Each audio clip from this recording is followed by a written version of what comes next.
Hi, listeners. Stories have so much power, and so does whoever controls the narrative.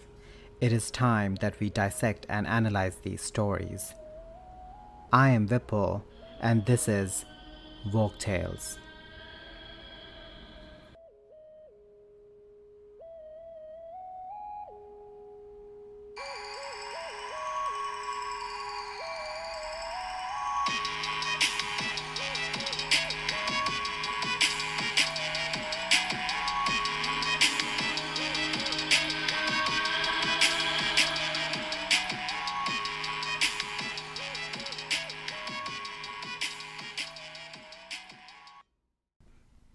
Hi, everyone.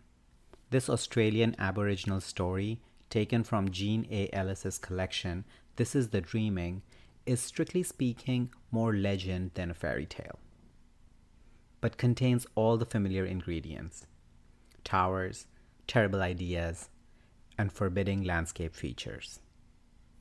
On that note, it's story time.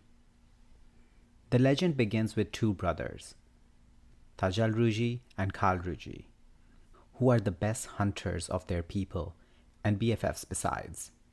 All that comes to an abrupt end one day while they are out hunting and come across an exceptionally pretty girl digging up yams.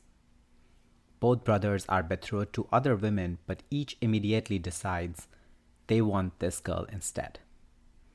Neither approaches her with their plan. No, they tell each other straight away.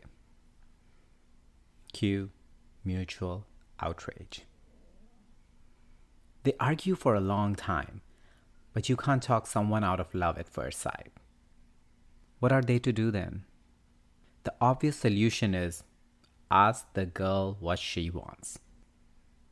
But that does not even occur to them. A physical fight is out of the question, as it would contravene the laws of their people. So the brothers settle on a contest of skill. Using the black boulders that scatter the plain around them, they will each build a tower. Whichever brother builds the higher tower will win a chance with the girl. All this debate has not been subtle. Overhearing their decision, the girl stays to watch them commence their work. All day the brothers labor on their towers, keeping pace so well with one another that neither dares sleep. As word of their contest spreads, an audience gathers and people start picking sides. But the girl herself offers no opinion, only watches in amazement as the towers climb ever higher. For 3 days, Tajalruji and Kalruji create their improbable architecture with the stamina of born performance artists. By the morning of the 4th day, clouds are massing on the horizon and a powerful wind has begun to blow. But the brothers won't stop and no one wants to leave. Then the storm hits. Thunder deafens the crowd. An abrupt torrent of rain descends. The towers are the nearest shelter, so that's where the spectators go to escape the downpour. But they soon see there is no protection to be found in this place. Tajalruji and Kalruji are snatched up by the storm. The girl they were so desperate to impress is thrown against a boulder and carried away into the clouds. At last, the towers can withstand the onslaught no longer and collapse, crushing the people hiding beneath them. No one survives the storm.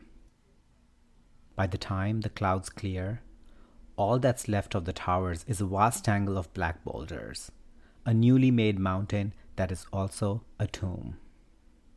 The brothers and the girl are never seen again. The end.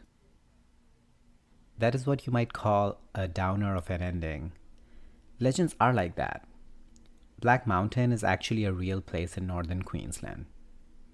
It is interesting to note, though, that while most of the legends and fairy tales reward the hyperbolic displays of their heroes, in this story, it's what leads to their eventual destruction. The girl, of course, couldn't win no matter what. Imagine how awful it would have been for her if one of the brothers had succeeded. The peer pressure of the crowd would have forced her into a marriage with a total stranger based solely on his ability to construct a tower with his bare hands. And on the other hand, she died. So yeah, there was no winning for her. I guess towers never end well. On that note, bye for now. Let me know your thoughts on the story and our discussion by emailing me on woketalespodcast@gmail.com or through social media at woketalespodcast on Instagram and woketalespod on Twitter. And please rate, review, and like Woke Tales Podcast, and don't forget to subscribe so you can easily access our weekly stories. If you have any story recommendations, or if you want to come dissect and analyze a story with me, give me a shout out on email or social media, because whatever you do, keep dissecting and keep analyzing.